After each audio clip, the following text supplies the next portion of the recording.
السلام عليكم ورحمة الله وبركاته. إن الحمد لله نحمده ونستعينه ونستغفره ونعوذ بالله من شرور أنفسنا ومن سيئات أعمالنا. من يهده الله فلا مضل له ومن يضلل فلا هادي له. وأشهد أن لا إله إلا الله وحده لا شريك له وأشهد أن محمدا عبده ورسوله صلى الله تعالى عليه وعلى آله وصحبه وسلم تسليما كثيرا. يا أيها الذين آمنوا اتقوا الله حق تقاته ولا تموتن إلا وأنتم مسلمون.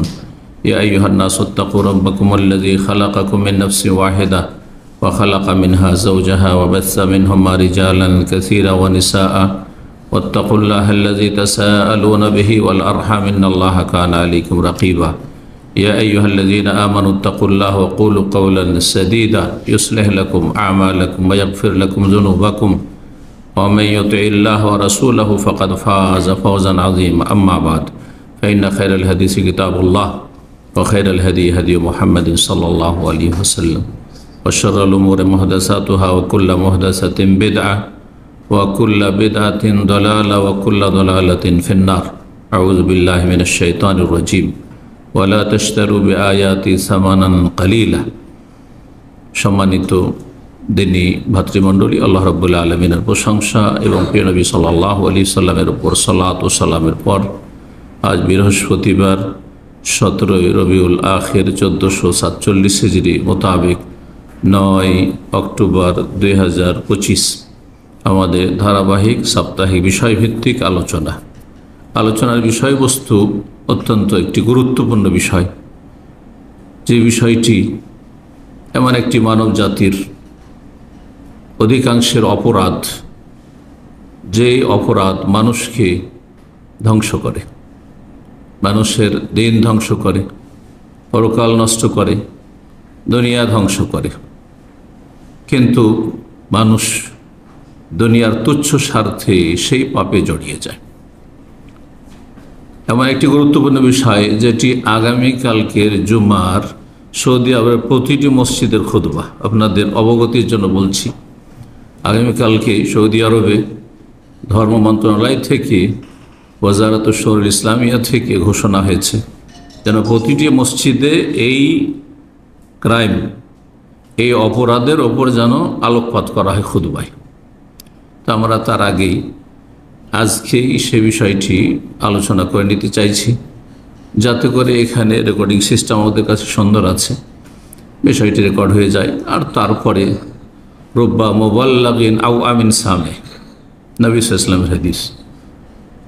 অনেক সময় দেখা যায় যে সরাসরি যারা কোনো বিষয় সম্পর্কে শিখেছে বা জেনেছে বা শুনেছে, তার চাইতে বেশি পরোক্ষভাবে যাদের কাছে পৌঁছানো হবে, রব্বা মুবাল্লাগ, পরবর্তীকালে পৌঁছানো হবে, সেটা কোনো লোকের মাধ্যমে হোক, যেমন প্রাচীন যুগে হইতো রেকর্ডিং সিস্টেমের পূর্বের যুগগুলিতে, আর এখনকার যুগে রেকর্ডিংয়ের অডিও ভিডিওর মাধ্যমে হোক, যাদেরকে পরবর্তীকালে পৌঁছানো হতে পারে তারা বেশি আমাদের চাইতে, আপনাদের চাইতে সরাসরি যারা শ্রোতা উপস্থিতি, তাদের চাইতে বেশি সংরক্ষণ করল, আমল করল, সংশোধন হইল, তারা বেশি লাভবান হইল। নবী সাল্লাল্লাহু আলাইহি ওয়াসাল্লাম, এটি হাদিস, গুরুত্বপূর্ণ একটি হাদিসের অংশ। কিতাবুল ইলমে, জ্ঞানের ক্ষেত্রে, যে জ্ঞান চর্চার ক্ষেত্রে এ কথা চিন্তা করেন না যে সামনে তো আমার 2-4-5টা লোকই শুনল, কি বা লাভ হলো, এত দামি দামি কথা বললাম, কি বা লাভ হলো। হতে পারে যে যারা এই 2-4-5 জন লোক শুনেছে, এরা ওইভাবে সংরক্ষণ করতে, মুখস্থ রাখতে পারেনি, অথবা ওইভাবে হয়তো তারা আমল করতে পারেনি, ওইভাবে নিজের জীবনকে সংশোধিত করতে পারেনি, কিন্তু তারা হয়তো এই কথাগুলি অন্যের কাছে পৌঁছেছে, নিজে হয়তো সেই জ্যোতি থেকে, আলো থেকে বঞ্চিত হয়েছে, বেশি লাভবান হতে পারেনি। কিন্তু যাদের কাছে পৌঁছে দিয়েছে, পরবর্তীকালে তারা বা তাদের মাধ্যমে পৌঁছেছে, তারা বেশি সংশোধন হয়েছে, বেশি আমল করেছে, বেশি ভালো মানুষ হয়ে গেছে। এটা বাস্তব সত্যি, এতে কোনো সন্দেহ নেই। এই জন্য বহু সময় দেখা যায় যে ওস্তাদ চাইতে ছাত্র অনেক বড় হয়েছে। ইসলামের ইতিহাসে আইম্মায়ে কেরামদের জীবনী দেখুন যে তাদের ওস্তাদ চাইতে, বড় বড় আইম্মায়ে কেরাম, তারা ওস্তাদ চাইতে বেশি আগে বেড়ে গেছেন বা তাদের খেদমত অনেক বেশি হয়েছে। রুব্বা মুবাল্লাগিন আও আমিন সামিইন। সুতরাং আমরা আজকে বিষয়টি নিয়ে আলোচনা করতে চাইছি। বিষয়টি হচ্ছে লোভ, লালসা এবং তার ভয়াবহ পরিণাম, দুনিয়ার পরিণাম।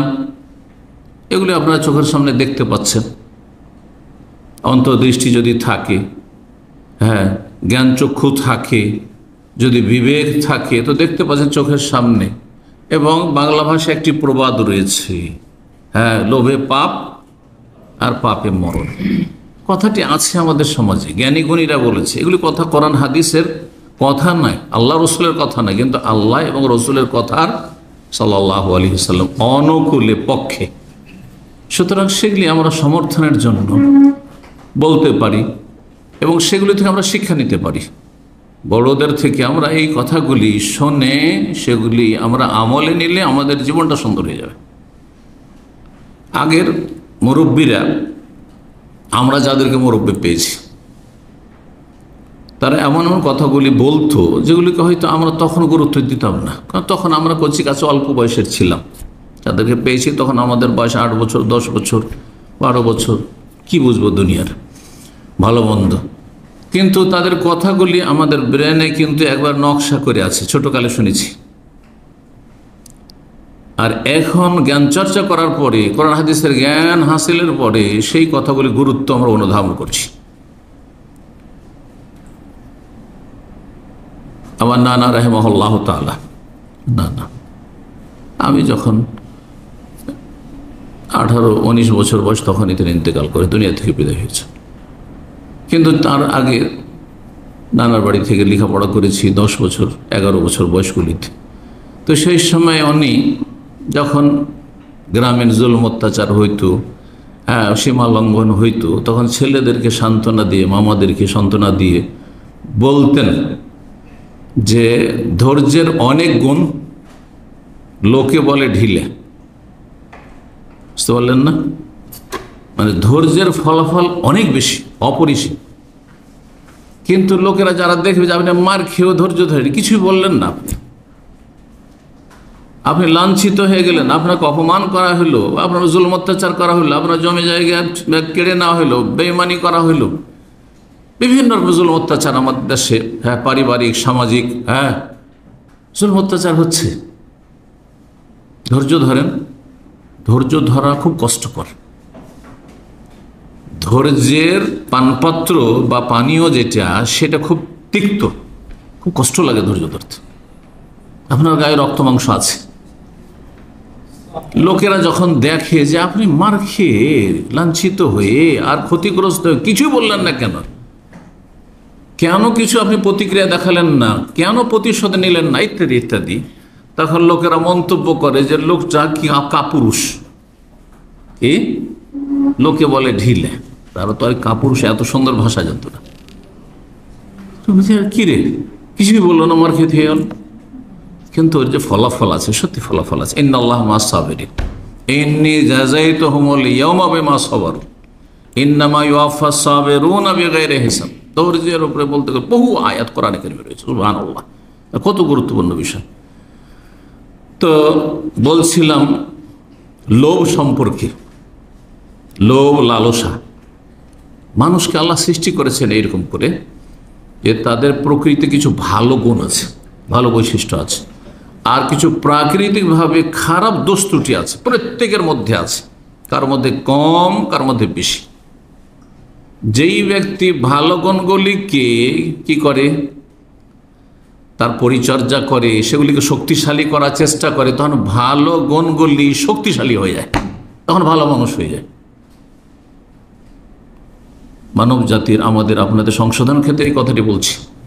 আপনার মধ্যে ভালো কিছু বৈশিষ্ট্য আছে, মাঝে মাঝে আপনার হিতাহিত জ্ঞান কাজ করে, তখন নিজেকে তিরস্কার করেন কিছু মন্দের ওপর, অবশ্যই করেন, ভালো দিক আছে, সেগুলিকে আপনি বৃদ্ধি করার চেষ্টা করেন, শক্তিশালী করার চেষ্টা করেন, সেগুলিকে আপনি আহার দেন, আপনি সেগুলির সেবা যত্ন করেন, দেখবেন যে আপনি আরও বেশি ভালো মানুষ হয়ে গেছেন, আর ওই বৈশিষ্ট্যগুলি অনেক শক্তিশালী হয়ে গেছে আপনার মধ্যে।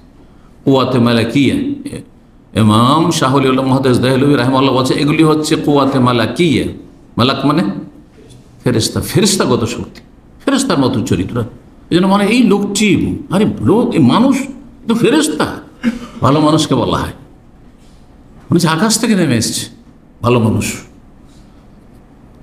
আর মানুষের মধ্যে, প্রত্যেক মানুষের মধ্যে, আমার প্রত্যেকের মধ্যে কিছু খারাপ শক্তি রয়েছে, যেগুলোকে শাহ ওলিউল্লাহ মুহাদ্দিস দেহলভী রাহিমাহুল্লাহর ভাষায়, যিনি ওস্তাজুল হাদিস ফিল হিন্দ, ভারত উপমহাদেশের হাদিসের প্রথম শিক্ষক, যিনি সহিহ বুখারী মদিনা থেকে লেখাপড়া করে, সহিহ মুসলিম মদিনা থেকে লেখাপড়া করে, তারপরে প্রথম দর্স শুরু করেন দিল্লির মসনদে। তার আগে ভারতের ঢাকা থেকে শুরু করে আফগানিস্তান পর্যন্ত কোন শহরে গ্রামে বুখারীর দর্সের ব্যবস্থা ছিল না, বুখারী শিক্ষা ছিল না। কি ছিল? সুফিবাদ, পীর মুরিদি শিক্ষা ছিল, শিরক বিদআতের মাজার পূজার শিক্ষা ছিল, হুলুল ওয়াহদাতুল কুফরির শিক্ষা ছিল, ধর্মের নামে জালিয়াতির শিক্ষা ছিল, আর ফিকহি গোঁড়ামির শিক্ষা ছিল। হেদায়া যেখানে পড়া হইতো, বিশাল পতাকা সেখানে উত্তোলন করা থাকতো যে হেদায়া শরীফের ক্লাস হচ্ছে সেখানে। এই ছিল মজহাবে গোঁড়ামি, যা তুঙ্গে উঠেছিল। আজকে থেকে 400-500 বছর আগের ইতিহাস। জি, এখন যে কিছু কিছু জায়গায় মার খাচ্ছে, মসজিদ ভেঙে দেওয়া হচ্ছে, মসজিদ আপনার জ্বালিয়ে দেওয়া হচ্ছে, তারই কিছু ধারাবাহিকতা চলে আসছে। গোঁড়ামির ওপর আঘাত লাগতে লাগতে লাগতে কোরআন হাদিসের, তাওহীদের, সুন্নাহর আর আপনার ওয়াহির আঘাত করতে করতে করতে আলহামদুলিল্লাহ চূর্ণ বিচূর্ণ হয়েছে, আলহামদুলিল্লাহ। তারপরে কিছু জায়গায় থেকে গেছে, এখানে তারা এখনো শক্তিশালী আছে, সেই জাহিলিয়াতের যুগে এর দিকে তারা ফিরে যাচ্ছে, কিন্তু আল্লাহ তাদেরকে সফল করবেন না ইনশাআল্লাহ। জি, তো বলছিলাম, আর বেশি দূরে না গিয়ে আসল বিষয়ের দিকে ফিরে আসি। লোভ লালসা দুনিয়া আখেরাতকে ক্ষতিগ্রস্ত করে। এই ক্ষেত্রে প্রথম কোরআনে কারীমের আয়াতের আলোকে আলোচনা করব, তারপর রাসূলুল্লাহ সাল্লাল্লাহু আলাইহি ওয়াসাল্লামের হাদিসের আলোকে আলোচনা করব লোভ লালসা সম্পর্কে এবং তার ভয়াবহ পরিণাম সম্পর্কে। আর তারপরে আলোচনা করব সালাফে সালেহিনদের কিছু উক্তির মাধ্যমে বা আইম্মায়ে কেরামদের উক্তির মাধ্যমে ইনশাআল্লাহ তাআলা। এইভাবে আমরা আজকে এই আলোচনাটি শেষ করব। আল্লাহ যেন তৌফিক দান করেন। প্রথম আয়াত সূরা বাকারা আয়াত 141। আল্লাহ রাব্বুল আলামিন এই আয়াতটির একটা অংশ বলছেন, ওয়ালা তাশতারু বিআয়াতি সামানান কালিলা, তোমরা আমার আয়াত কি, আয়াত মানে বাহ্যিক যেটা, সেটা হচ্ছে কি আয়াত মানে কোরআনে কারীমের আয়াত, তাই না? কিন্তু ব্যাপক অর্থে আয়াত মানে বিধিবিধান, আয়াত মানে ইসলামের বিধিবিধান। আর একটি ভাগ আছে যে আয়াতে কৌনি, আয়াতে শরিয়া, সেদিকে যাচ্ছে না, আমি আকীদার দিকে যাচ্ছি না, ওইটা আর একটা ভাগ। কিন্তু বল্লেগু আন্নি ওয়ালাউ আয়া, আমার পক্ষ থেকে একটি আয়াতও যদি জানা থেকে পৌঁছে দাও, মানে শুধু কোরআন আয়াত নয়, মানে হাদিস পৌঁছাবেন না, হ্যাঁ হাদিস পৌঁছাবেন না, তার মানে এখানে ইসলামের যদি একটি সুস্পষ্ট বিধান জানা থাকে, হুকুম জানা থাকে, পৌঁছে দাও, এটা হচ্ছে উদ্দেশ্য, হুকম মিন আহকামিশ শারআ। তো আল্লাহ বলছেন, ওয়ালা তাশতারু বিআয়াতি সামানান কালিলা, আমার বিধিবিধান হুকুম আহকামের বিনিময়ে তোমরা ক্রয় করিও না সামান্য মূল্য, তুচ্ছ মূল্য, সামান্য কিছু দুনিয়ার স্বার্থ, সামানান কালিলা, সামান্য দুনিয়ার স্বার্থ হাসিল করলে, গোটা দুনিয়াও যদি হাসিল করেন, আল্লাহর বিধানের একটি বিধানের সামনে সমস্ত কিছু তুচ্ছ।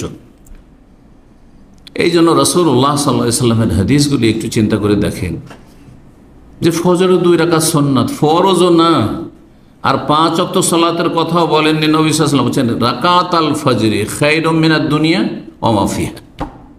ফজরের 2 রাকাত সুন্নাত, 2 রাকাত সুন্নাতেরই যদি এত ফজিলত আর মহত্ব থাকে, তাহলে ফরজের কত মহত্ব আছে। আর শুধু ফজরেই যদি এত ফজিলত থাকে, তো বাকি আরো 4 মিলে কত ফজিলত রয়েছে।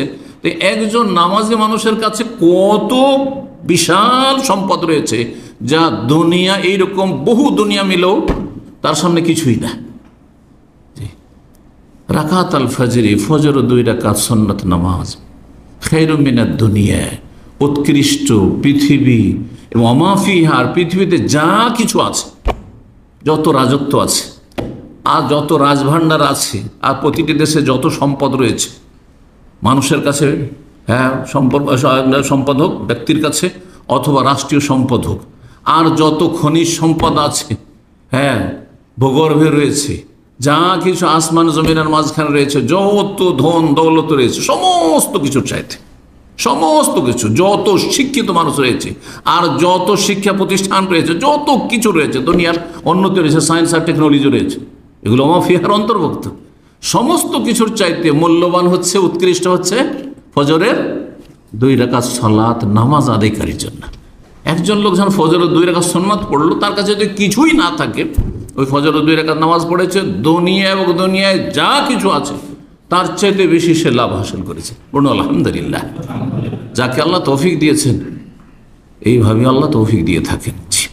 আর যার কাছে গুরুত্ব নেই, ফরজের গুরুত্ব নেই, মুসলিম থাকলেই কি, আর নামাজ ছেড়ে দিয়ে কাফের হইলেই বা কি, আর জাহান্নামে গেলেই বা কি, ও তো বিশ্বাসই নেই জাহান্নাম বলে। যখন যাবে তখন বিশ্বাস হবে, তখন বলে আল আনা, এখন আর কি, এখন সাজা শাস্তির সময়। ঠিক তো দুনিয়ার সামান্য মূল্য বা সামান্য কিছু হাসিলের জন্য আমার বিধিবিধানকে তোমরা কি করে দিও না, বিক্রি করে দিও না।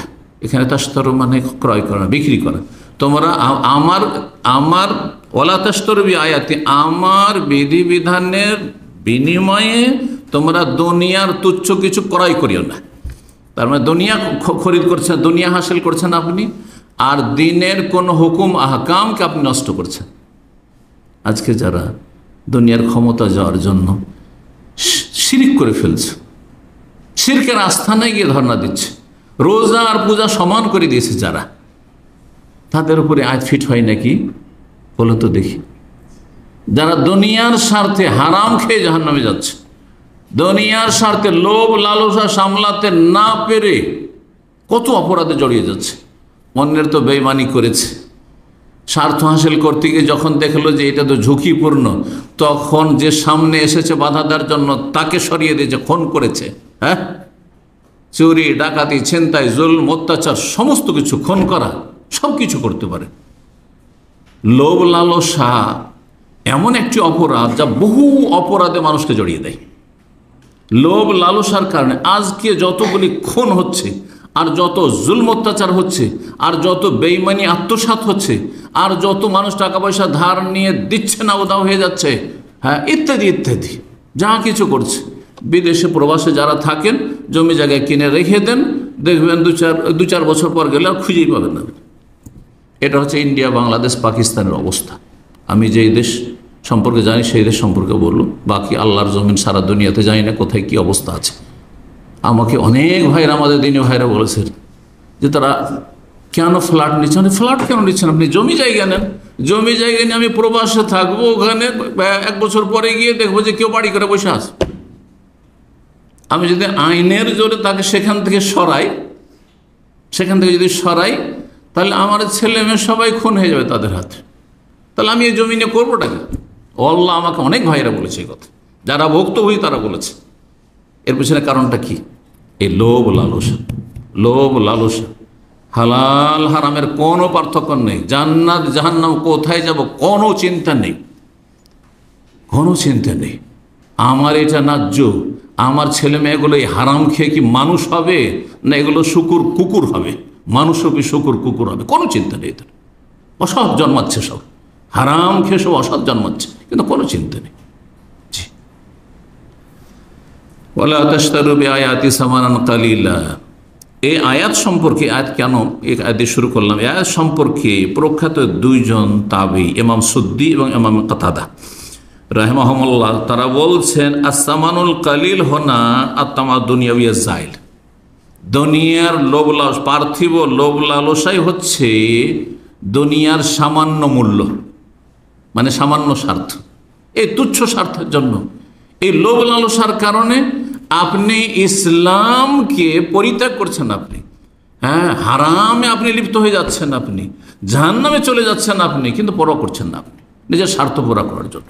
লোভ লালসাই হচ্ছে নিজের স্বার্থ। আজকাল অধিকাংশ মানুষ আগে স্বার্থ দেখে, যে কোনখানে আমি খরচ করলে আমার স্বার্থ আছে, কার সাথে চলাফেরা করলে স্বার্থ আছে, কাকে খাওয়ালে আমার স্বার্থ আছে, হ্যাঁ, কার সাথে দিনে রাতে 14 বার টেলিফোন করলে স্বার্থ আছে। আর যদি স্বার্থ না থাকে, পার্থিব স্বার্থ, আখিরাতের স্বার্থের কথা বলছেন, আখিরাতের স্বার্থ তো কোরআন হাদিসের আলোকে আপনাকে আল্লাহর নেক বান্দাদের সাথে আপনার সম্পর্ক হবে, ভালো মানুষের সাথে সম্পর্ক হবে, আত্মীয়দের হক আদায় করতে হবে, বাপ মা থেকে শুরু করতে হবে, স্ত্রী ছেলে মেয়েকে শুরু করতে হবে, হ্যাঁ, নিকট আত্মীয়তে শুরু করতে হবে। কিন্তু এই মাপকাঠি কি আজকাল আছে? অধিকাংশ মানুষকে দেখবেন আপনি ভালো করে সমাজকে স্টাডি করে, যে নিকট আত্মীয়দের সাথে সম্পর্ক খারাপ। আজকাল কাদেরকে নিয়ে চলাফেরা করে? পরলোকদেরকে নিয়ে চলাফেরা করে। আল্লাহ নেক বান্দা আলেম ওলামাকে নিয়ে না না না না, তাদের সাথে সম্পর্ক রাখাতে কি পাবে? কি পাবে? তাদের কাছে এলেম আছে, দিয়ে হবে কি? আমার পয়সার দরকার, আমার স্বার্থ প্রয়োজন। এ তুচ্ছ লোভ লালসা স্বার্থই হচ্ছে সামানুন কালিল, যেমন প্রখ্যাত তাবিঈগণ বলেছেন।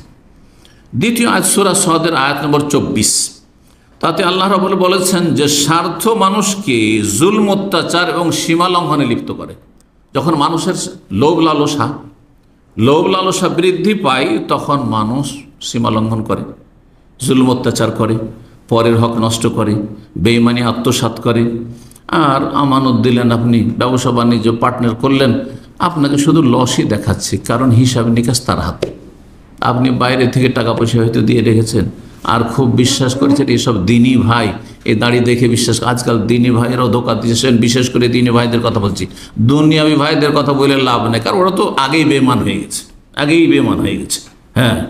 যারা আল্লাহর হক নষ্ট করে, মানুষের হক নষ্ট করাটা কোনো ব্যাপার না, হ্যাঁ। যে বেনামাজি, যার রবের সাথে সম্পর্ক নেই, সে সবই খেয়ে নিতে পারে, আপনার। কিন্তু সমস্যা হচ্ছে যে আমার দিনী সার্কেলের ভাইয়েরাও যখন দুনিয়ার স্বার্থের বিষয় আসছে, তখন আর লোভ সামলাতে পারছে না, টাকা পয়সা ধার নিয়ে দিচ্ছে না, হ্যাঁ, আমানতে খেয়ানত করছে, আর হিসাবে নয়ছয় করছে, আর তারপরে পার্টনার হিসাবে নিচ্ছে, আর নেওয়ার পরে হিসাব নিকাশের খবর নেই, হ্যাঁ, কোনো খবর নেই। আউযু বিল্লাহ। এরকম খুব কমই লোক আছে যারা বড় আমানতের সাথে নিজের শরীকদের হক আদায় করে দিচ্ছে। কিসের জন্য? কারণ হচ্ছে একটি, সেটা হচ্ছে লোভ লালসা। আল্লাহ রাব্বুল ইরশাদ করছেন, ওয়া ইন্না কাসীরাম মিনাল খুলাতা লা ইয়াবগি বাযুহুম আলা বায। দাউদ আলাইহিস সালামের ঘটনা প্রসঙ্গে আল্লাহ এখানে বর্ণনা করেছেন। দাউদ আলাইহিস সালামের ভাষা, ওয়া ইন্না কাসীরাম মিনাল খুলাতা, অনেক অংশীদারগণ, পার্টনার, যারা টাকা পয়সা শরিক আছে, ব্যবসা বাণিজ্যের শরিক আছে, অনেক পার্টনার বা শরিক লোকেরা কি করে? তারা একে অপরের ওপর জুলম অত্যাচার করে থাকে, হক নষ্ট করে থাকে। লোভ লালসার কারণে মানুষ, দেখেন, আপনি মালিকের কাছ থেকে বেতন নিচ্ছেন, কিন্তু আপনি ডিউটির সময় ফাঁকিবাজি করছেন, ডিউটির সময় অন্য জায়গায় কাজ করছেন, দেন ডিউটির সময় আর কিছু করে নিচ্ছেন, হ্যাঁ, মালিকের যেসব যন্ত্রপাতি রয়েছে সেগুলো নিয়ে আপনি অন্য জায়গায় পার্ট টাইম করে বেড়াচ্ছেন। এগুলো অনেকেই করছেন। কিসের জন্য? লোভ সামলাতে পারছেন না। কারণ এইসব যন্ত্রপাতি আমি কিনলে তো অনেক টাকা খরচ হবে, এটা করলে তো হবে। আর তারপরে টাকা পয়সা যখন আপনাকে কেনাকাটার ক্ষেত্রে দেওয়া হচ্ছে, তখন আজকাল অধিকাংশ মানুষ এই ক্ষেত্রে আমানত নেই বললেই চলে। এই জন্য আমি এর আগেও বয়ান করেছি, আজকে আপনাকে বলি, এই লোভ লালসার কারণে জেনে গেছে দোকানদাররা যে এরা হারাম খায়, সুতরাং এদেরকে জিজ্ঞাসা করতে কত টাকা লিখব। একবার আমি আজকে 10-15 বছর আগের ঘটনা, এইখানে পাশের একটা মহল্লা গিজাজ আছে, কিং খালেদ রোডে, একটা তখন এই আপনার KFCর মতো SFC সম্ভবত এসেছিল, এরকম কিছু এসেছিল। তো রোস্টের দোকান, আমাদের কিছু ইসলাম সেন্টার মেহমান এসছে নিতে, আমিও আছি, আমার ছাত্র ভাইয়ের 2-1 জন আছে সাথে ওদের গাড়িতে। তো আমি কাউন্টারে গেলাম, দেখি তো আরও দু একজন আছে। তো আমাকে জিজ্ঞাসা করেছে একজন নেপালি অমুসলিম যে কত টাকা লিখব, কত টাকা লিখব। আমি কত টাকা লিখব মানে যত বিল হইল। তখন আমার দিকে তাকিয়ে দেখছে, তারপরে আমি বললাম যে এটা কেন জিজ্ঞেস করলে, তোমার বিল যা হলো তা লিখবে, কত টাকা লিখবো মানে বলছে সব কই বলতা হয়, হ্যাঁ যে এত টাকা লিখো, বিল হলো 50 টাকা, লিখবে 100 টাকা। বুঝতে পেরেছেন? তাহলে দেখেন কিসের জন্য এটা হারাম খাচ্ছেন আপনি, এই যে লোভ। আপনার রুজি হারাম, আপনার শরীরে যাচ্ছে হারাম যাচ্ছে। নবী সাল্লাল্লাহু আলাইহি ওয়াসাল্লাম বলেছেন আইয়ুমা লাহমিন নাবাতা মিনাস সুওতি ফান্নার আওলা বি, হারাম খেয়ে যে গোশত রক্ত তৈরি হয় তার হকদার হচ্ছে জাহান্নাম, জাহান্নামে যাবেন। এটা তো হইল আপনার রক্ত মাংস থেকে আপনার নুতফা বীর্য, আর এই বীর্য থেকে আপনার ছেলে মেয়ে জন্মাবে। হারাম খেয়ে যে নুতফা বীর্য তৈরি হবে তা দিয়ে কি নেক সন্তান হবে? আর এই ইনকাম, হারাম ইনকাম আপনি ছেলে মেয়েকে খাওয়াবেন, তারা কি আর ভালো মানুষ হবে? কখনো ভালো মানুষ হবে না। এই জন্য ভালো হয় না আজকাল অধিকাংশ ছেলেরা খারাপ। এর পিছনে দোষ হচ্ছে বাপ মায়ের, বিশেষ করে বাবার দোষ, যে রোজগার করছেন, হারাম খাওয়াচ্ছেন ছেলে মেয়েদেরকে। কারণ ওই যে লোভ সামলাইতে পারেননি, লোভ সামলাইতে পারেননি। আল্লাহ বোঝার তৌফিক দান করেন। তো এই আয়াতে আল্লাহ বলছেন যে অনেক অংশীদারগণ কি করে থাকে, লোভের কারণে একজন আর একজনের ওপর জুলম অত্যাচার করে থাকে, হক নষ্ট করে থাকে। শুধু টাকা পয়সার ক্ষেত্রে নয়, যেমনটা এর আগে ইঙ্গিত করলাম যে মানুষ লোভ সামলাতে না পেরে সরিয়ে দিল। দুই বোন শুধু আছে, বাবার দুটো মেয়ে, বাবার দুটো মেয়ে, বড় পয়সাওয়ালা মানুষ। বর্তমান এই এই এই সময়কার ঘটনা, শিক্ষিত ফ্যামিলি, একজন একবারে স্পেশালিস্ট ডাক্তার, দুই বোনের। এক বোন আর এক বোনকে জাদু করে তাকে মেরে ফেলার চেষ্টা করছে। আল্লাহ, আমার কাছে এই অভিযোগ বারবার সে যে ডাক্তার অভিযোগ করছে যে এইরকম করছে, আমি করবোটা কি? আমার বিয়ে হইতে দিচ্ছে না, আমাকে মেরে ফেলার চেষ্টা করা হচ্ছে, প্রতিদিন আমি জাদু কিছু না কিছু আমার রুমে পাই। এই অবস্থা কিসের জন্য? যাতে করে একাই ধন সম্পদ, বাবা মায়ের ধন সম্পদ একাই নিয়ে যেতে পারে। এমন ইতিহাস শোনা গেছে যে বাবাকে ক্ষমতা থেকে সরিয়ে দেওয়ার জন্য, এই স্ত্রীকে বা স্বামীকে ক্ষমতা থেকে সরিয়ে দেওয়ার জন্য খুন করাচ্ছে বা খুন করছে।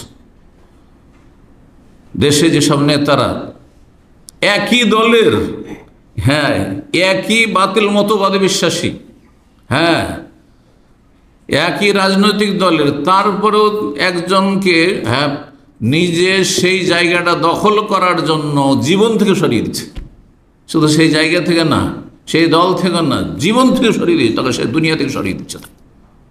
এসব কিসের জন্য হচ্ছে? একমাত্র লোভ লালসা।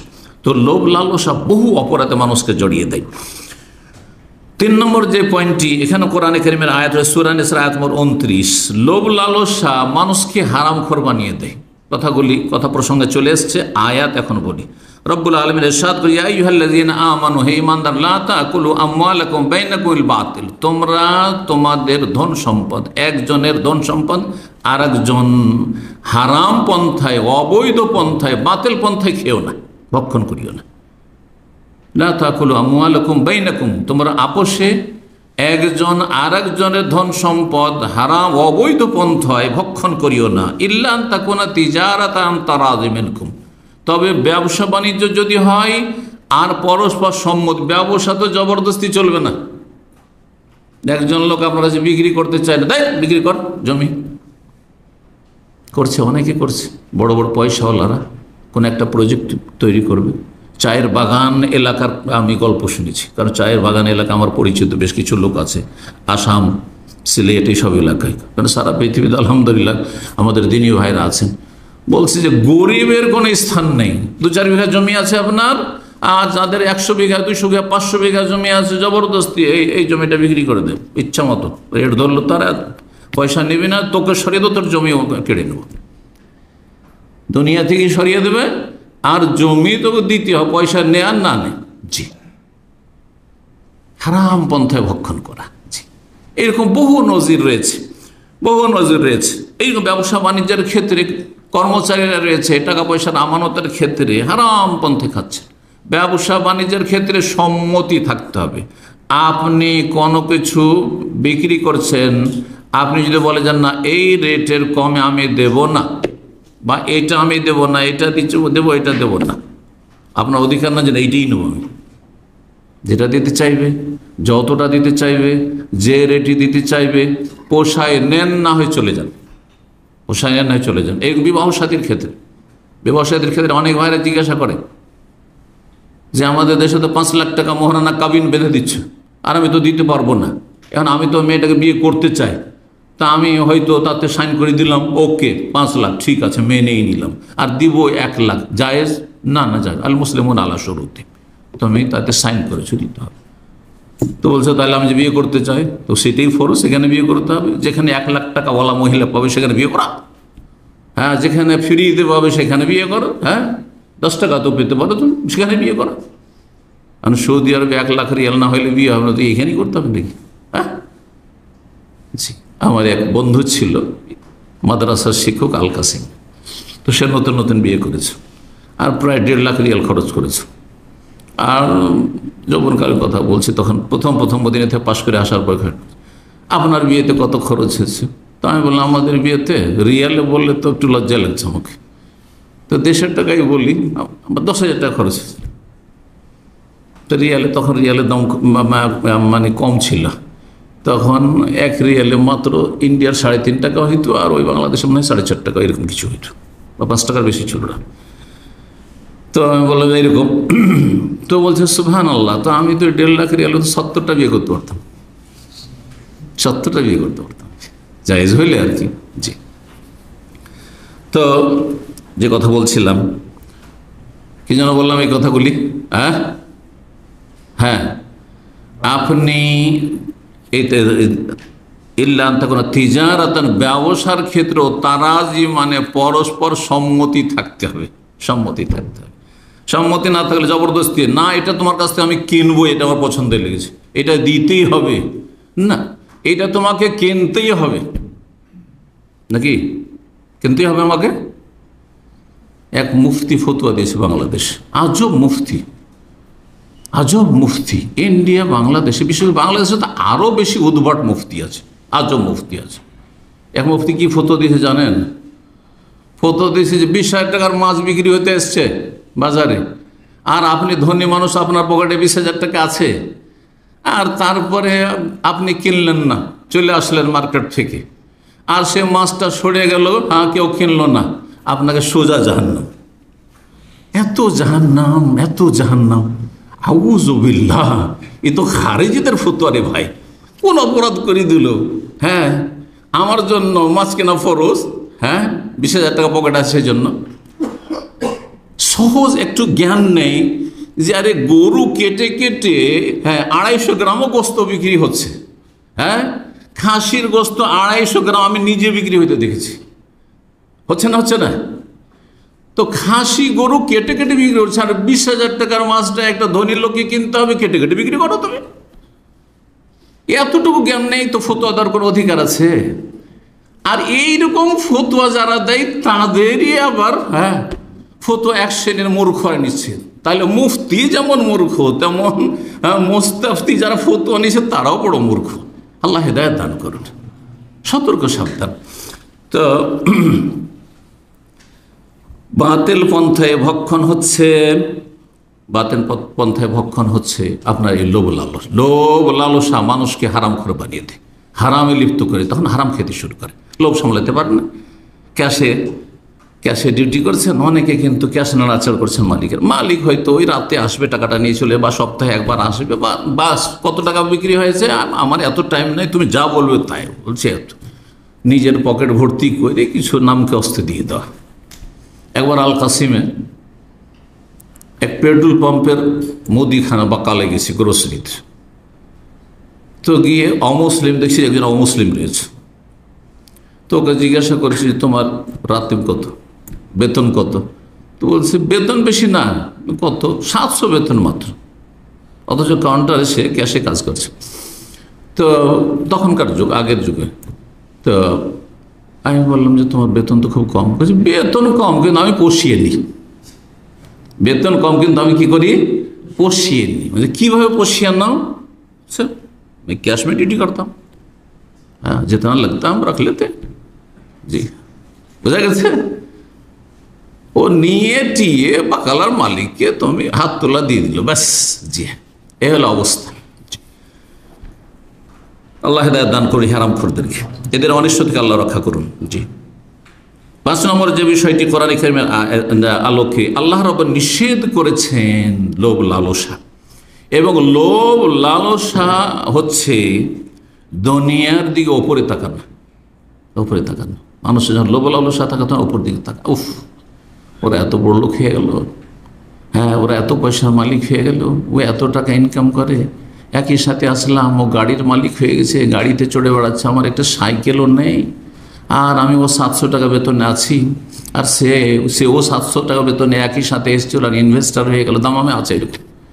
ও এখনও 700 টাকা বেতনওয়ালা 2 জন ছিল, একজন ইনভেস্টার বিশাল বড় পয়সাওয়ালা ইনভেস্টার হয়েছে, আর একজন 700 টাকাওয়ালা এখন মনে হয় 2,500-3 হাজার টাকাই পায়।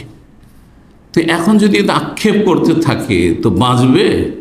হ্যাঁ, দুনিয়াও ক্ষতিগ্রস্ত, আখেরাতও ক্ষতিগ্রস্ত, আর ওপর দিকে তাকিয়ে আল্লাহর জীবনে শুকরিয়া আদায় করতে পারবে না, শুকরিয়া আদায় করতে পারবে না। আল্লাহ রাব্বুল নিষেধ করেছেন যে দুনিয়ার সাজসজ্জা শোভা সৌন্দর্যের দিকে তাকাবে না। সূরা হিজর আয়াত নম্বর 88 আল্লাহ ইরশাদ লা তামুদ্দান্না আইনাইকা ইলা মা মাত্তা'না বিহি আজওয়াজাম মিনহুম যাহরাতাল হায়াতিদ দুনিয়া।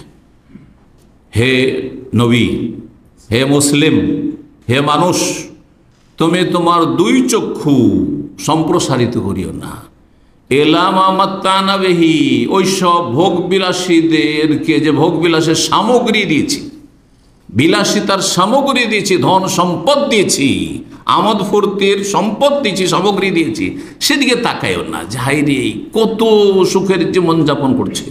গ্রামে গঞ্জে মানুষ হিংসা করে কেন? বিদেশ থেকে গেলে খুব হিংসা করে। আমার গ্রামের একজন বলছে, ভাই উফ আপনাদেরই জীবন, কত যে আক্ষেপে বলছে। আল্লাহ কি বলছে? আপনাদেরই জীবন। কত তাহলে তার মনোকষ্ট যে আমি ওই গ্রামেই পড়ে আছি, ওই আমি মাটির বাড়িতে পড়ে আছি, আর এরা আকাশে উড়ছে, প্লেনে উড়ছে, তো এরা বিদেশে থাকছে। কত যে মনোকষ্ট। শান্তি আছে এতে? দুনিয়া তো শান্তি নেই, আখেরা তো শান্তি নেই, যার ফলে বিভিন্ন পাপ, আর অন্তরের পাপ প্রথম হয়। আল্লাহ বলেছেন অন্তরের পাপের কথা, অন্তরের পাপিষ্ট। অমাইয়াকতুম হাফাইন্নাহু আসিমুন কলবু। সাক্ষী গোপন রাখার ক্ষেত্রে আল্লাহ বলছেন যারা সাক্ষী সত্য কথা জানার পর সত্য কথা বলবে না, অপরাধী সাব্যস্ত হয়তো সাক্ষীটা দিলে, কিন্তু সাক্ষী দিল না, অপরাধী সে ছাড়া পেয়ে গেল বা ছাড় পেয়ে গেল। সেই ব্যক্তির অন্তর হচ্ছে পাপিষ্ট। আসিমুন কলবু। মানুষের অন্তর যখন পাপিষ্ট হয়ে যায় তখন অঙ্গ প্রত্যঙ্গ, মাথা থেকে পা পর্যন্ত, তার ব্রেন, বুদ্ধি, চিন্তা, চেতনা, হাত পা সব কিছুই পাপ করতে লাগে, সব কিছু পাপ করতে লাগে। তখন ধন সম্পদ যা কিছু আছে সব পাপের কাজে খরচ হয়। তো আল্লাহ রাব্বুল আলামিন বলছেন যে তোমার 2 চক্ষু সম্প্রসারিত করিও না এলা মা মাত্তা'না বিহি আজওয়াজাম মিনহুম, যে শোভা সৌন্দর্যের ভোগের সামগ্রীগুলি আমি তাদেরকে দান করেছি বা দিয়েছি কাফেরদেরকে, পাপীদেরকে, অসৎ লোকদেরকে, সেদিকে তাকে প্রতারিত হয়ে না। আপনি দেখেন যে কাফেরদের সেই জাঁকজমকপূর্ণ জীবনযাপন আর তাদের বিলাসিতায়, আর তারা কত খরচ করে, তারা কত আয়েশ আমোদ ফুর্তি করে, তাহলে কি শান্তি আছে? কোনো শান্তি নেই। শান্তি আছে কিসে? আলা বিযিকরিল্লাহি তাতমাইন্নুল কুলুব। আল্লাহকে স্মরণ করুন, আল্লাহর সাথে সম্পৃক্ত হন, তাল্লুক বিল্লাহ, অন্তরের কলবের সম্পর্ক আল্লাহর সাথে অটুট মজবুত করুন। রব কখনো অসহায় আপনাকে ছেড়ে দেবেন না। যেটুকু খাবেন, আপনি শুকনো রুটি খাবেন, তাতে শান্তি পাবেন আপনি। ডাল ভাত খাবেন, তাতে আপনি শান্তি পাবেন। পকেটে পয়সা না থাকলেও তখন নিচের দিকে দেখবেন যে আল্লাহ আমি তো সুস্থ আছি। কিছু না থাকলে মাথা থেকে পা পর্যন্ত যতগুলি আমার পার্টস আছে, অঙ্গ প্রত্যঙ্গ সবগুলি ঠিক আছে, আল্লাহ ব্রেনটা আমার সুন্দর আছে, চোখগুলি আমার মাশাআল্লাহ সুন্দর কাজ করছে, আমার হাত পা কাজ করছে, অঙ্গ প্রত্যঙ্গ কাজ করছে, আমার কোনো দুরারোগ্য ব্যাধি নেই, আমার কোনো ধ্বংসাত্মক কোনো শরীরে ব্যাধি নেই, আলহামদুলিল্লাহ। মানসিক শান্তি আছে, বলুন আলহামদুলিল্লাহ। আল্লাহ রাব্বুল আলামিন যেন আমাদেরকে তৌফিক দান করেন তার জিকির এবং শুকরের। আল্লাহুম্মা ইন্না আলা যিকরিকা ওয়া শুকরিকা ওয়া হুসনি ইবাদাতিক। তো আয়াতি কথা লম্বা হয়ে গেল, আমি এখন এগিয়ে যাওয়ার চেষ্টা করি। এখন কিছু হাদিস শোনাই, প্রসিদ্ধ হাদিস লোভ লালসা থেকে সতর্ক সাবধান করার ক্ষেত্রে, লোভ লালসার ভয়াবহতা সম্পর্কে এটি প্রসিদ্ধ হাদিস। এই হাদিসটি এত গুরুত্বপূর্ণ হাদিস যে এই হাদিসের ওপর কয়েকশো পৃষ্ঠার একটি কিতাবই রয়েছে, ইমাম ইবনে রাজব রাহিমাহুল্লাহ আলাইহি শারহ। একটি হাদিস শারহ, একটি হাদিসের ভাষ্য করেছেন তিনি। তো এই হাদিসটি মুসনাদ আহমদে রয়েছে, তিরমিজিতে রয়েছে, এবং হাদিসটি আল্লামা আলবানী রাহমাহুল্লাহ সহিহ বলেছেন। হাদিসটি হচ্ছে এইরকম যে মাযিবানে যায় আনে উরসিলা ফি গানামিন বিআফসাদ লাহা মিন হিরসিল মারই আলাল মালি ওয়া শারাফি লিদিনি। দুটো ক্ষুধার্ত নেকড়ে বাঘ, হাদিসের বিষয়বস্তু হচ্ছে দুটো ক্ষুধার্ত নেকড়ে বাঘ। নেকড়ে বাঘ বুঝেন তো? হ্যাঁ, নেকড়ে বাঘ ভয় পায়। যদি নেকড়ে বাঘ একা থাকে, হ্যাঁ, আর যদি দু চারজন আপনারা থাকেন তো ভয় পায়, পালাবে। একজনকে যদি পায়, একটা দুটো বকরি পায়, পাল ছাড়া বকরি পায়, ওটার উপর আক্রমণ করে, ভীতু। দুটো ক্ষুধার্ত, এক তো নেকড়ে বাঘ হিংস্র পশু, তারপরে ক্ষুধার্ত আছে, হ্যাঁ, খিদার জ্বালায় ছটপট করছে। আর সেই ক্ষুধার্ত দুটো নেকড়ে বাঘকে যদি বকরির পালে ছেড়ে দেওয়া হয়, উরসিলা ফি গানামিন, বকরির পালে, আসল আহার তার গোস্ত, এই দুটো নেকড়ে বাঘ কি করতে পারে চিন্তা করুন তো দেখি। হ্যাঁ, কতগুলি বকরির, হ্যাঁ, আপনার সর্বনাশ করবে, কোনোটাকে মেরে ফেলবে আর কোনোটাকে জখম করবে, হ্যাঁ, আহত করবে। দুটো ক্ষুধার্ত নেকড়ে বাঘকে কোনো বকরির পালে যদি ছেড়ে দেওয়া হয়, যতটা সেই বকরির পালের ক্ষয়ক্ষতি করবে, তার চাইতে বেশি ধ্বংসাত্মক হচ্ছে, ক্ষয়ক্ষতি বা ভয়াবহ হচ্ছে মানুষের লোভ লালসা। মেন হিরসিল মারই আলাল মালি ওয়া শারাফি লিদিনি। লোভ লালসা, কিসের লোভ লালসা? পয়সার লোভ লালসা আর মান সম্মান, নেতৃত্ব, ক্ষমতার লোভ লালসা। দুনিয়াতে যতগুলি ঘটনা ঘটছে খুনের, এর পিছনে যদি একটা গবেষণা করা যায়, জরিপ চালানো যায়, তো দেখবেন যে কয়েকটি কারণে মানুষ খুন হয়ে থাকে।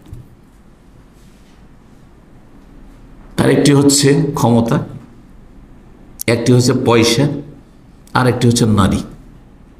আমি চিন্তা করে দেখেছি, নারী সংক্রান্ত খুন, আর না হলে পয়সার কারণ, পয়সার স্বার্থে খুন, কেউ কাউকে খুন করেছে, আর না হলে নেতৃত্বের স্বার্থে, মান সম্মানের স্বার্থে, ক্ষমতার স্বার্থে, এইসব স্বার্থগুলি। এর ভিন্ন বাইরে তেমন কিছু পাবেন না।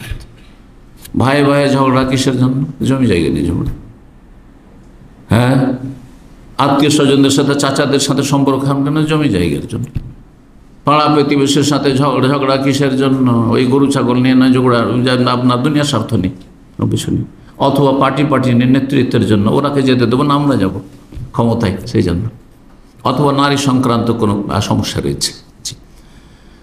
তো রাসূলুল্লাহ সাল্লাল্লাহু আলাইহি ওয়াসাল্লাম এখানে দুটো কথা, একটা নেতৃত্বের ফিতনার কথা বলেছেন, আর কিসের কথা? নেতৃত্বের লোভ লালসা, আর একটি হচ্ছে পয়সার লোভ লালসা। পয়সার কারণে মানুষ, অধিকাংশ লোকে ঈমান হারিয়ে দিচ্ছে, আমানত হারিয়ে দিচ্ছে।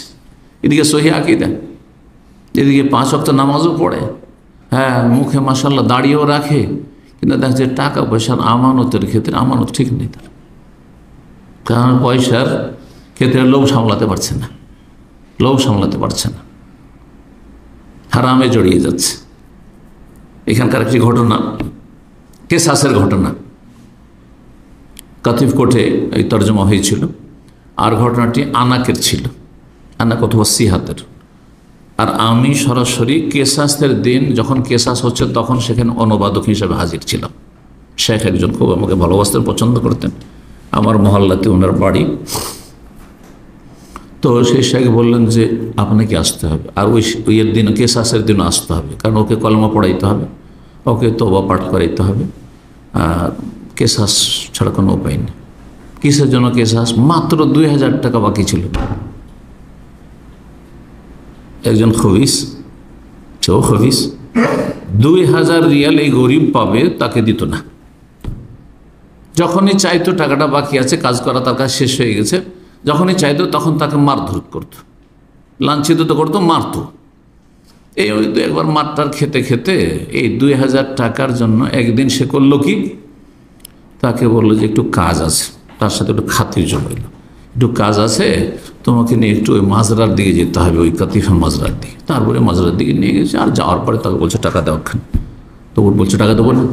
তারপরে গাড়ি চালা অবস্থায় ধস্তাধস্তি করেছে। এই ধস্তাধস্তি করতে করতে তারপরে গাড়ি থামিয়ে দিয়ে ও ছুরি মেরে ওকে মেরে ফেলেছে। যখন ফেলে দিয়েছে, ঘায়ল করে দিয়েছে, তারপরে দেখলো যে ঘায়ল তো করেই দিলাম আর টাকা তো পেলাম না, তখন ওকে জবাই করে দিয়েছে, আল্লাহ জবাই করে দিয়েছে। ছেলেটি অশিক্ষিত যে খনি।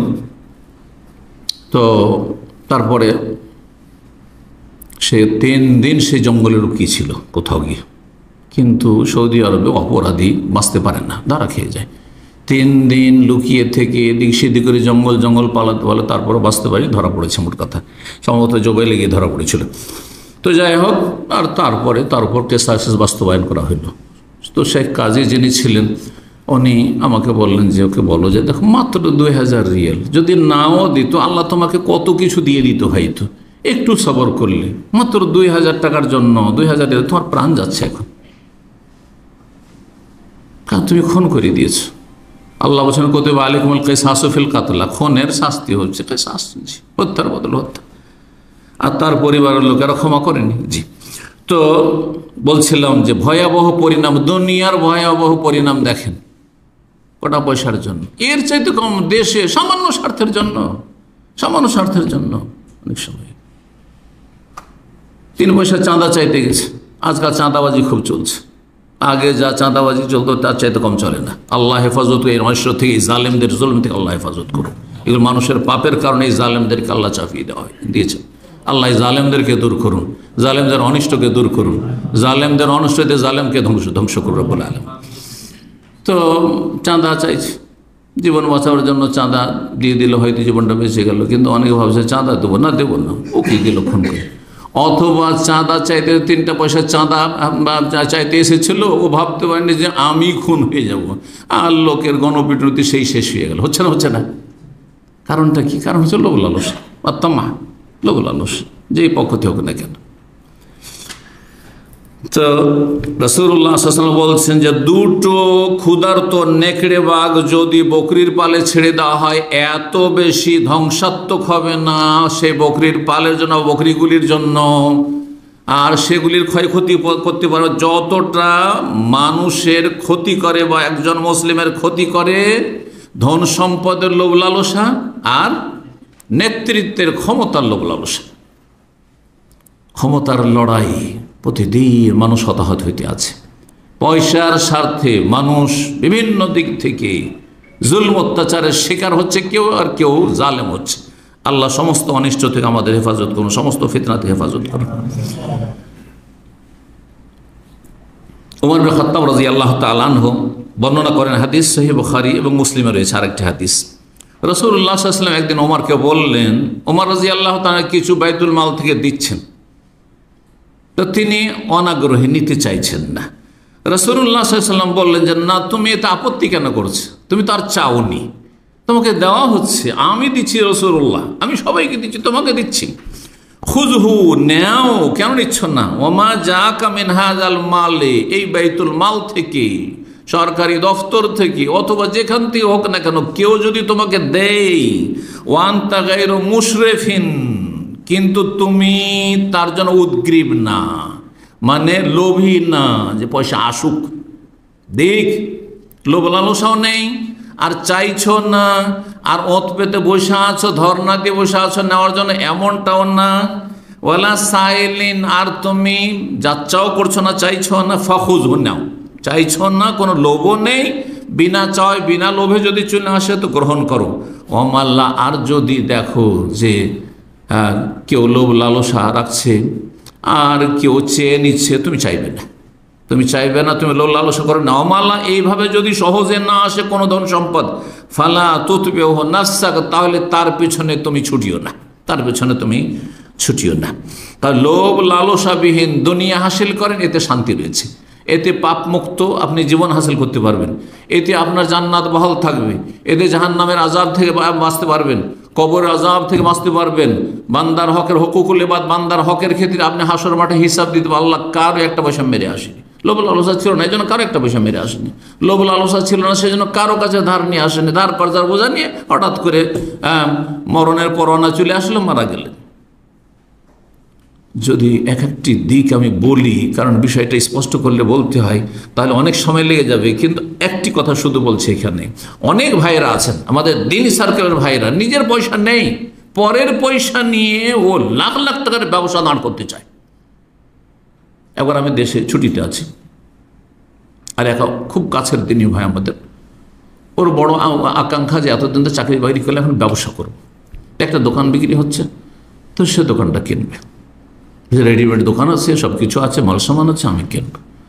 তো আমাকে বলছে যে শেখ, আমি এটা কিনতে চাইছি, আপনার পরামর্শ, আর যদি কিছু সহযোগিতা, মানে ধার কার্যে হাসানা, ভালো কার্যে হাসানা যদি আমানতদার হয় আর সময় মতো দিয়ে দেয়, মানুষের কাছে নেওয়া যেতে পারে। কিন্তু আমি জিজ্ঞাসা করলাম তাকে যে আপনার কাছে ক্যাশ কত টাকা আছে নিজের, আর দাম কত। আমি দেখাইতে চাইছি লোভ, লোভ মানুষকে মানে উচ্চ আকাঙ্ক্ষায় পৌঁছে দেয়। হ্যাঁ, আদার ব্যাপারই জাহাজের খবর। জি, তো বলছে আমি কোনো রকম 10,000 রিয়াল জুড়াতে পারবো। আমি বললাম দোকানের দাম কত? বলছে 50,000 রিয়াল। বলছে ওয়াল্লাহ জায়েজ নয় আপনার জন্য, খবরদারি কাজ করবেন না, আমার জীবনে আমি এই কাজ করি না। আমি আমার ছোট্ট একটা বাড়ি করেছি, তা আমি 6 বছরে বাড়ি করেছি ধীরে ধীরে। আমি ইচ্ছা করলে 1 মাসের মধ্যে বাড়ি করতে পারতাম, যদি কারো কাছে ধার নিতাম। 1 মাসে বাড়ি করতে পারবো ধার চাইলে। কারো কাছে লাখ রিয়াল ধার চাইলে এমন লোক আছে যে লাখ রিয়াল ধার নিতে পারবো, কিন্তু জীবনে কারো কাছে ধার আমি চাইনি। কেউ বলতে পারবে না যে আমি কারো কাছে 1টা টাকা ধার চেয়েছি। আলহামদুলিল্লাহ, এভাবে চলার চেষ্টা করুন না। আলহামদুলিল্লাহ, মনে শান্তি আছে, শরীরও সুখী আছে, শান্তি আছে, শারীরিক মানসিক সব দিক থেকে আরামে আছে, কারো কোনো বোঝা নেই, কারো কোনো পয়সা নেই, কোনো চিন্তা নেই। আমি করে যাচ্ছি ছেলে মেয়েদের জন্য, যদি একটা বাড়ি করে যেতে পারি তাহলে তাদের ভবিষ্যৎ একটা বাড়ি থাকলো রেডিমেড, আর যদি না থাকে যেই রব আমাকে রিজিক, সেই রব তাদের রিজিক দেবেন। কেন আপনি পরে পয়সা নিয়ে আমি এটাকে খুব বলি যে পরের কাঁধে পা দিয়ে কেন উঁচা হইতে যাবেন, আপনি ওপরে উঠতে যাবেন, ওপরে উঠবেন, নিজে যতটা পারবো ওপরে উঠবেন, কিন্তু পরের কাঁধে পা দিয়ে আপনি ওপরে উঠবেন কেন? এই মন মানসিকতা, এত লোভ লালসা কেন? ব্যবসা করতে হবে নাকি? আজকাল বড় বড় ব্যবসায়ীরা দেখবেন যে ব্যাংকের আরাম সুদী লোন নিয়ে কোটি কোটি টাকার লোনে ডুবে আছে। গত সপ্তাহে একজন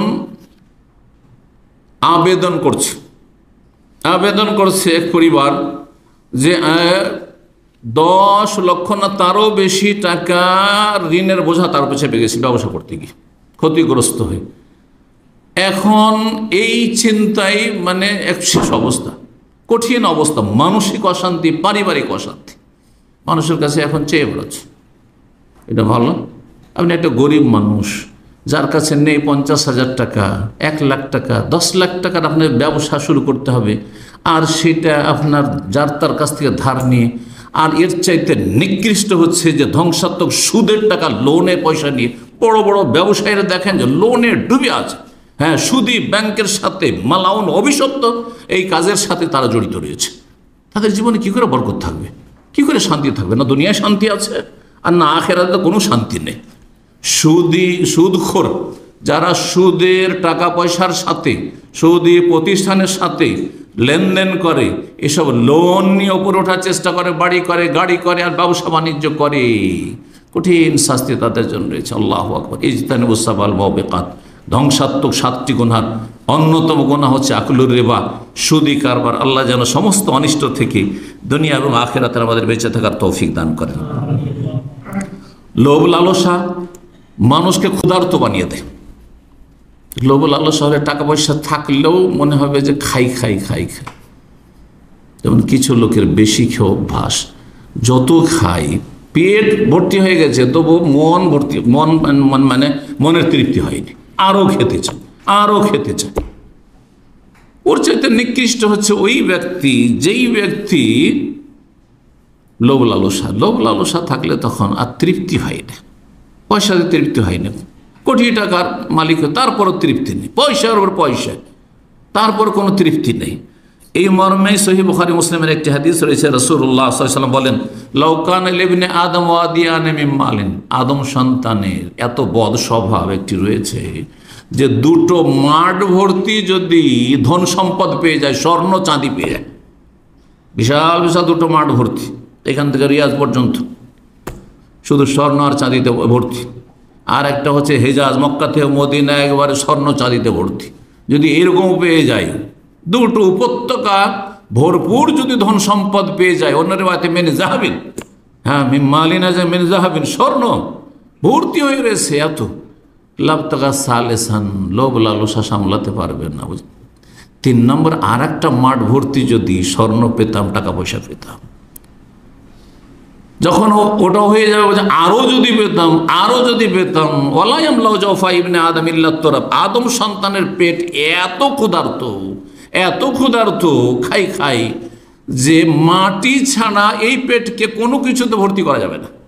মাটি মানে কবরের মাটি, কবরে না গেলে পেট ভরবে না, কবরে না গেলে এর তৃপ্তি হবে না, কবরে না গেলে মন ভরবে না, খাই খাই মিটবে না। ওয়ালায়ামলাউ জাওফা ইবনে আদম ইল্লা তুরাব, এই মাটিতে না গেলে আদম সন্তানের পেট ভর্তি হবে না। ওয়াতুবুল্লাহু আলা মান তাব। তবে মানুষের মধ্যে লোভ যেহেতু রাখা আছে, লোভকে সংযত করতে হবে, সামলাইতে হবে, হ্যাঁ। আর এর চিকিৎসা হচ্ছে তওবা। ওয়াতুবুল্লাহু আলা মান তাব, যে তওবা করবে আল্লাহ তার তওবা কবুল করবে। আল্লাহ মাফ করে দাও, আল্লাহ তুমি আমার এতেই শান্তি দাও, এতে আমার পরিতুষ্টি দাও, পরিতৃপ্তি দাও, কানা, পরিতৃপ্তি যে আলহামদুলিল্লাহ, শুকর আলহামদুলিল্লাহ। আমার দেশের মানুষরা মুখে মন্ত্র বলে শুকুর আলহামদুলিল্লাহ, এটি দেশি কথা, কিন্তু শুকুর আলহামদুলিল্লাহ খুবই বলে, কিন্তু অন্তর থেকে শুকরিয়া আদায় করে না, যার ফলে দুনিয়ার স্বার্থ তাদের কাছে বড় হয়ে গেছে। আল্লাহ রাব্বুল যেন অন্তর থেকে শুকরিয়া আদায় তৌফিক দান করেন।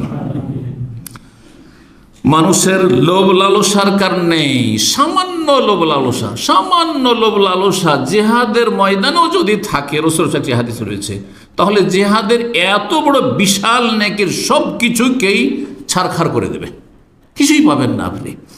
এই মর্মে সুনান নাসাইতে একটি হাদিস হয়েছে, আল্লামা আলবানী রাহিমাহুল্লাহ সহিহুল জামেতে হাদিসটিকে সহিহ বলেছেন। ওবাদা ইবনে সামিদ রাদিয়াল্লাহু তাআলা থেকে বর্ণিত, তিনি বলেন, কালা রাসূলুল্লাহ সাল্লাল্লাহু আলাইহি ওয়াসাল্লাম বলেন, মান গাজা ফি সাবিলিল্লাহ, কেউ যদি আল্লাহর রাস্তায় সশস্ত্র যুদ্ধ করে, মানে জিহাদ করে, আল্লাহর কালিমা উঁচা করে, দুনিয়ার সাথে নয়, ওয়ালাম ইয়ানবি ইল্লা ইকালান, গিয়েছে আল্লাহর রাস্তায় কিন্তু তুচ্ছ একটি স্বার্থ, বেশি বড় স্বার্থ ছিল না, একটা রশি ওর স্বার্থ ছিল, যে কিছু তো নিলাম না, এই রশিটা নিয়ে যাই, কাজে লাগবে। অনেকে হালকা জিনিসকে খুব হালকা মনে করেন, কোম্পানিতে কাজ করেন, টিবয়ের কাজ করছেন, টিস্যুর মালিক আপনি, কারণ টিবয় কোনো জিনিসের মালিক টিবয় থাকে, বড় মদিরা ওগুলোর মালিক নয়, তাই না, আছে না আছে, তো টিস্যু, হ্যাঁ গাদার গাদা টিস্যু রাখা আছে, তারপরে চা কফি সব কিছু চিনি অমুক তমুক এগুলো রাখা আছে, ধরেন সাজ সরঞ্জাম রাখা আছে। ও মনে করে যে এখানে তো খাচ্ছি আর খাওয়াচ্ছি, প্রতিদিন কিছু কিছু করে বেঁধে নিয়ে যায়, বাড়িতে নিয়ে যায়। অনেকের বদ স্বভাব আছে, এই লোভ লালসার কারণেও হারাম খাচ্ছে। আপনি ওই কফিটা যখন অফিসে খেলেন তখন হালাল, কিন্তু বাসায় নিয়ে গিয়ে যখন খেলেন তখন হারাম হয়ে গেল। কোন চিন্তা করেছেন এগুলো? চিন্তা করুন তো দেখি, আপনি আপনাকে এখানে খেতে দেয়, খাওয়ার জন্য রাখা আছে, কিন্তু এইটা আপনি বাসায় নিয়ে গিয়ে খাওয়াবেন অথবা আপনার বন্ধু মহলকে খাওয়াবেন, এটার অনুমতি কোথায় আছে? এই ক্ষেত্রে দেখতে হবে যে কতজনকে খাওয়াবার আপনার অনুমতি আছে। একজন দুজন কেউ আসলে হয়তো, কিন্তু আপনি ডেইলি 10 জন করে বলে দিয়েছেন যে এইখানে কফি আর চায়ের অভাব নাই, ডেইলি চলে আসবেন সন্ধ্যাবেলা, বন্ধু মহল আর খাওয়াচ্ছেন, যাই যাবে? কখনো না। তো কেউ যদি আল্লাহ রাস্তায় জিহাদ করে কিন্তু সেখানে গিয়ে একটা সামান্য তুচ্ছ স্বার্থ চলে যায়, এই রশিটা আমানতে জমা করবো না বাইতুল মালে, হ্যাঁ আমিরের কাছে, সেনাপ্রধানের কাছে, বরং এটা আমি নিয়ে যাই। অনেকে এরকম কাজ করে। ফালাহু মা নাওয়া, যেই নিয়তে গেছে সেটাই পাবে, দুনিয়া পাবে, আখিরাতে কিছুই পাবে না, অথচ জিহাদ ফিসাবিল্লাহ সে গিয়েছে। যারা লোভী তারা জাহান্নামী, লোভী তারা জাহান্নামী। আয়াজ বিন হেমার রাদিয়াল্লাহু তাআলা আনহু বর্ণনা করছেন যে রাসূলুল্লাহ বলেছেন, সহিহ মুসলিমের হাদিস, সহিহ মুসলিমে লম্বা হাদিসের অংশ, ও আহলুন নারে খামসাতুন, ওই হাদিসে জান্নাতি 5 রকমের আর জাহান্নামী 5 রকমের বর্ণনা করা হয়েছে। তো জাহান্নামী হচ্ছে 5 রকমের, তার এক রকমের জাহান্নামী হচ্ছে ওয়াল খায়েন, বিশ্বাসঘাতক, খেয়ানতকারী, বেঈমান, যে টাকা পয়সার বেঈমানি করে, যে আত্মসাৎ করে, যে নয় ছয় করে, খেয়ানতকারী। আল্লাযী লা ইয়াখফা লাহু তামাউন, তার লোভ সামলাতে পারে না। ওয়াইন তাক্কা ইল্লা খান, সামান্য কিছু হইলেও সেখানে খেয়ানত করে ফেলে। একটা টাকাও চুরি করতে পারলে চুরি করে নেবে, 1 টাকা মারতে পারলে মেরে নিবে, আমানতে খেয়ানত করে। এ হচ্ছে জাহান্নাম। লোভ মানুষকে খেয়ানতে নিয়ে যায় টেনে, খেয়ানতের পাপে, আত্মসাতের পাপে, আর আত্মসাতের পাপ তখন জাহান্নামে নিয়ে যায়। এই হাদিস রাসূলুল্লাহ সাল্লাল্লাহু আলাইহি ওয়াসাল্লাম সহিহ মুসলিমের হাদিস। হাদিস বয়ান করলাম, কয়েকটি আয়াত বয়ান করলাম, এখন কিছু সালাফে সালেহিনের উক্তি, ওলামাদের উক্তি বর্ণনা করি। আর সময় আমাদের হয়ে গেছে, সুতরাং আমি সংক্ষেপ করি। ওমর ইবনে খাত্তাব রাদিয়াল্লাহু তাআলা আনহু থেকে একটি উক্তি বর্ণনা করি। তিনি বলছেন, আত্তামা ও ফাকরুন, লোভ লালসা হচ্ছে দারিদ্র। যার মনে লোভ বেশি সে অভাবী, থেকেও অভাবী, আছে তারপর অভাবী, ছোট লোকে তার ঘুচবে না। জি। ওয়াফিলিয়াসে গেনা আল গেনা, আর যদি আপনি অন্যের অমুখাপেক্ষী হয়ে যান, যে না ওর কাছে পাবো না, বা কারো কাছে আমি পাবো না, দুনিয়াতে কারোর সাথে আমার কোনো স্বার্থ নেই, তাহলে এইটা হচ্ছে আপনার অন্তরে সচ্ছলতা। আপনি সচ্ছল দেন, কারণ কারো ধারেন না আপনি, কারো দ্বারস্থ না আপনি, কারো দিয়ে তাকিয়ে না যে ও দেবে তো খাবো, হ্যাঁ ওর কাছে কিছু আশা আছে না, আপনার কাছে কোনো আশা রাখেন, তাহলে ভালো, সম্পর্কও ভালো থাকবে আর আপনার অন্তরটাও ভালো থাকবে। অফির তমায়াল ফাকরু, আর লোভ লালসাতে অভাব দারিদ্র রয়েছে। অমা শাইউন আযহাব লিউকুলির রিজালি মিনাত তামাম, মানুষের বিবেককে যেসব জিনিসগুলি বা যেসব বদচরিত্রগুলি কি করে, বিবেককে হরণ করে, কেড়ে নেয়, তার মধ্যে অন্যতম হচ্ছে লোভ লালসা। মানুষ যখন লোভী হয়ে যায় তখন বিবেকহীন হয়ে যায়, হিতাহিত জ্ঞান থাকে না। আপনি নিজেরটাকে সেভ করছেন না, পরেরটা কেন খরচ করছেন? আপনি নিজেরটাকে খুব ভালো করে যত্ন করছেন, পরেরটা কেন যত্ন করছেন না? অনেক ভাইদের নিজের পার্সোনাল গাড়ি আছে আর কোম্পানির গাড়ি, যখন কোম্পানির গাড়ি চালায় তখন তার সাথে দুর্ব্যবহার করে, হ্যাঁ, অথবা তার সাথে আচরণ আলাদা, সেটার যত্ন নেয় অযত্ন, আর নিজেটার যত্নের শেষ নেই। এটা কেমন? তার মানে আপনার মধ্যে কি রয়েছে? স্বার্থ, লোভ। জি, এটা নিজের আর ওটা পরের না। এইরকম লোক হচ্ছে বিবেকহীন। মানুষের লোভ লালসা মানুষকে বিবেকহীন বানিয়ে দেয়। হাদিসটি মিশকাতে রয়েছে, বিভিন্ন হাদিস থেকে সংকলন করেছেন মিশকাতের লেখক। এখন আর বেশি আগে না বাড়িয়ে ইমাম হাসান বসরি রাহিমাহুল্লাহর উক্তি পেশ করি। তিনি বলছেন, সালাহুদ্দিন আল ওয়ারা, মানুষের দিনের সৌন্দর্য বা ভালো দিক, কল্যাণ হচ্ছে যে আপনার দিনদারি ভালো থাকবে। এটা আল ওয়ারা মানে আপনি অধিক সতর্কতা অবলম্বন করেন হারাম থেকে বাঁচার ক্ষেত্রে। বড় আমি এর আগে একবার ব্যাখ্যা করেছি, তাকওয়া, জোহদ আর ওয়ারা, এই তিনটি। তাকওয়া হচ্ছে হারাম থেকে বেঁচে থাকা, সন্দেহ অপছন্দনীয় থেকে হয়তো বাঁচেন না, সন্দেহ কিছু অপছন্দনীয় আছে কিন্তু হারাম নয়। তাকওয়া ফরজ, সর্বনিম্ন, জাহান্নাম থেকে বাঁচবে, ওয়াত্তাকুন নার। হ্যাঁ, আর জাহান্নাম থেকে কারা বাঁচবে? যাদের মধ্যে তাকওয়া রয়েছে। জান্নাতি কারা হবে? যারা মুত্তাকিন। জি, তো তাকওয়া মানে হারাম থেকে বেঁচে থাকা। আর জোহদ হচ্ছে আখিরাতমুখী হওয়া, দুনিয়ার লোভ লালসা কমানো, দুনিয়া বিমুখতা। হ্যাঁ, এতে হবে কি, কেমন করে দুনিয়া বিমুখতা হবে? আপনি অপছন্দনীয় বা সন্দেহের জায়গা থেকে বেঁচে থাকবেন। হারাম মনে হচ্ছে না কিন্তু একটু সন্দেহ হচ্ছে, বেঁচে থাকেন আপনি। এটা হচ্ছে জোহদ আপনার। হ্যাঁ, যে আপনি দুনিয়া বিমুখ, দুনিয়ার অত ধারেন না।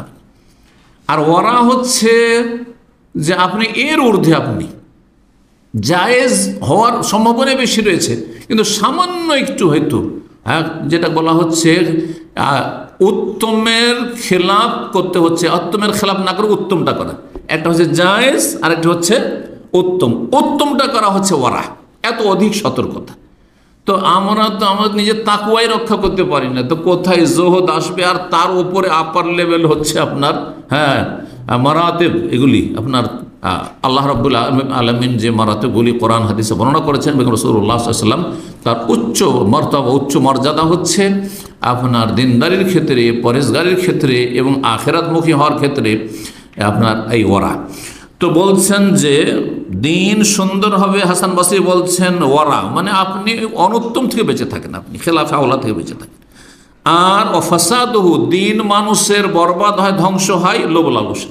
লোভ লালসা করলে মানুষের ঈমান আমল ধ্বংস হয়। ইমাম ফুজাইল আয়াত বলছেন আফদালুল আমাল আল হিলম ইনদাল গাযাব, সবচেয়ে উত্তম আমল হচ্ছে রাগের সময় ধৈর্য ধারণ করা। রাগ মানুষের হইতে পারে, ধৈর্য ধারণ করেন আপনি। ওয়াসসাবরু ইনদাত তামা, লোভ হচ্ছে লোভ লালসা, সবাই খাচ্ছে সবাই পাচ্ছে আমি পাই না, তখন কি করবেন? সবর করেন।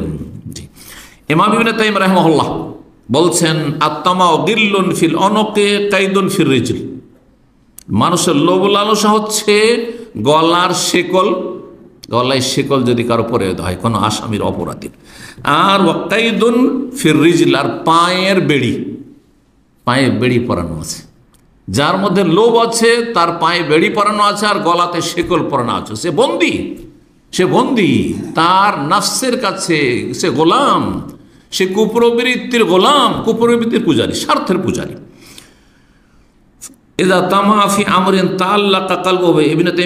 আরো বলছেন যখন কোনো লোভ লালসা তার হয় তখন তার সাথে তার অন্তর সম্পৃক্ত হয়ে যায়, মনটা সেদিকে ঝুলন্ত হয়ে থাকে।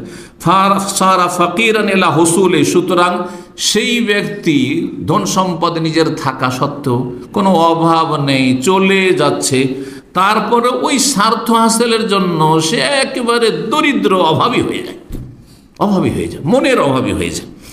ইমাম ইবনুল কাইয়িম রাহিমাহুল্লাহ, সর্বশেষ যে উক্তিটি এখানে পেশ করব, ইবনুল কাইয়িম রাহিমাহুল্লাহ, ইবনে তাইমিয়া রাহিমাহুল্লাহর প্রধান ছাত্র তিনি বলছেন লা ইয়াজতামুল ইখলাসু ফিল কলবি ওয়া মাহাব্বাতুল মাদহি ওয়াস সানাই ওয়া তামা ফিমা ইনদান নাস।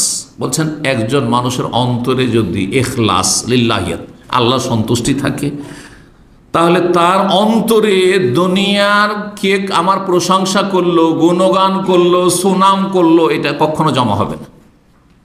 যদি আমি পছন্দ করি যে আমার খুব সুনাম করুক মানুষ, আমাকে বলবো যে খুব ভালো, একজন ভালো আলেম আছেন, একজন আপনি এই খেদমত করছে, এই খেদমত, আর আমাকে শুনতে খুব মজা লাগছে, তাহলে আমার মধ্যে ইখলাসে কমতি আছে, কমতি আছে।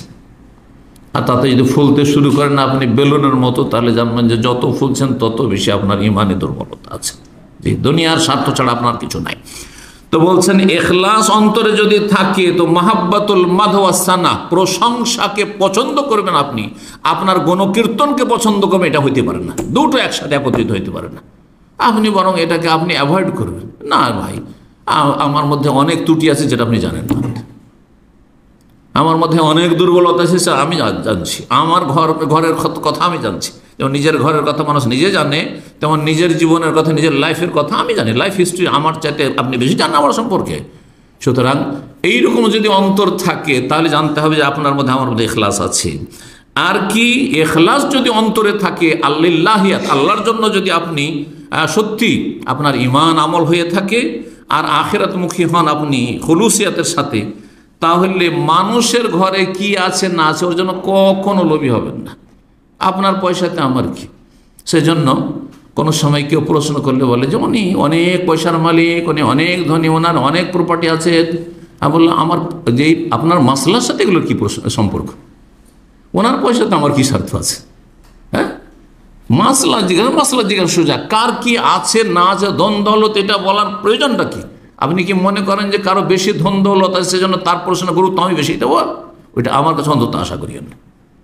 আমি দেখি যে আপনার দাওয়াতি ময়দানে কতটা অবদান আছে, যতটা অবদান আছে আপনি একজন গরিব লোক হন, কিন্তু আপনি ইসলামী সেন্টারে, আমার এখানে সরাসরি, অথবা আপনি দূরেও কোথাও দাওয়াতি কাজ করছেন, কিন্তু আমি সেটা জানছি যে আপনার এহসান অবদান আছে দাওয়াতের ফিল্ডে, তখন আপনার গুরুত্ব আছে, আপনার পয়সার গুরুত্ব আছে, আপনার লাইফের গুরুত্ব আমার কাছে আছে। নাহলে আপনার পয়সা দিয়ে আমার লাভটা কি? উম্মতের ফায়দা যদি হয়, ইসলামের ফায়দা হয়, আর তাহলে ফায়দা। আর আমি দুনিয়ার জন্য, আপনার পয়সা আছে সেই জন্য আপনার গুরুত্ব দিতে হবে। কোন একজন, আমার এটি দিয়ে শেষ করছি, আমাকে বলছে একজন লোক এখানে এসছে আমার ইসলামিক সেন্টারে কয়েক বছর আগে, কোন একজন লোক পরিচয় করাচ্ছে, শেখ উনি অনেক পয়সার মালিক আর ওনার কয়েকটা দোকান আছে এখানে। তা আমি বললাম যে তাতে কি হলো? তাতে কি হলো? ও দোকান আছে, তাতে আমার কি? বলছে আমি তো এরকম কোনো সম্পর্ক রাখি না, যে কার দোকান আছে, কে ইনভেস্টার, কে পয়সাওয়ালা, সেই জন্য তার সাথে সম্পর্ক। ও আল্লাহ, আমার একজন লোক আমার এরকম আসে না। যদি দাওয়াতি ময়দানে তার সাথে খাতির থাকে তাহলে সে আমার বাসায় আসে, আমার এই সেন্টারে আসে, আমার পাশে বসে। জি, এটা গরিব হোক না কেন।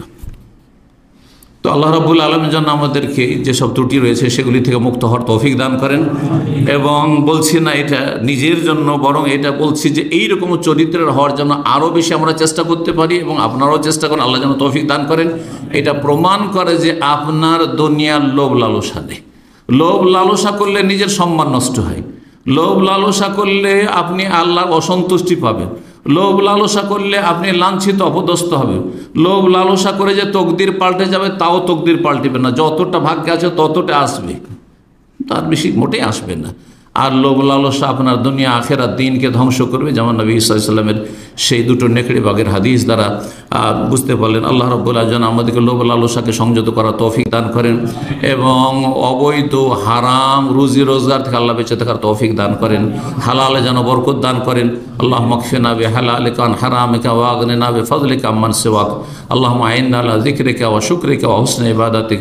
সুবহান রাব্বিকা রাব্বিল ইজ্জাতি আম্মা ইয়াসিফুন ওয়া সালামুন আলাল মুরসালিন ওয়ালহামদুলিল্লাহি রাব্বিল আলামিন।